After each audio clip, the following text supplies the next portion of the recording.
আচ্ছা, তোমাদের গ্রুপে নিশ্চয়ই ওই বন্ধুটা আছে যারা নিজেদেরকে ফ্রি লাইফ কোচ মনে করে, স্যালারি আর সার্টিফিকেট ছাড়া। আমারও আছে। যেমন ধরুন, তুই না ইভেন্টে আমাদের সাথে যাস না, তোর ভালোর জন্যই বললাম, বাকি তোর ব্যাপার। তুই না এই ধরনের ড্রেসই ক্যারি করতে পারছিস না, অন্য কিছু ট্রাই কর। Full time suggestion service. কথাগুলো ওরা এমনভাবে বলে যেন ওরা behaviour expert, fashion expert, relationship councillor. 3টে পোস্ট একসাথে পালন করে চলেছে। তোমরা যদি নিজের মতো থাকো, ওরা হ্যাপি হতে পারে না গাইস। প্রবলেমটা সাজেশন নয়, প্রবলেমটা হলো ওরা সবাইকে নিজের মতো বানাতে চায় ভাই। যেন আলাদা হওয়া একটা ক্রাইম আর নিজের চয়েস রাখা একটা বড় অফেন্স। ওরা যেন বুঝতেই চায় না যে প্রত্যেক কথা জোক না, আর প্রত্যেক অ্যাডভাইস হেল্পফুল না।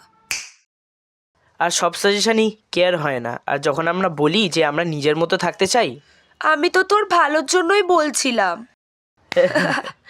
সৎ সাহস থাকলে তোমাদের সেই বন্ধুটাকে ট্যাগ করে দাও।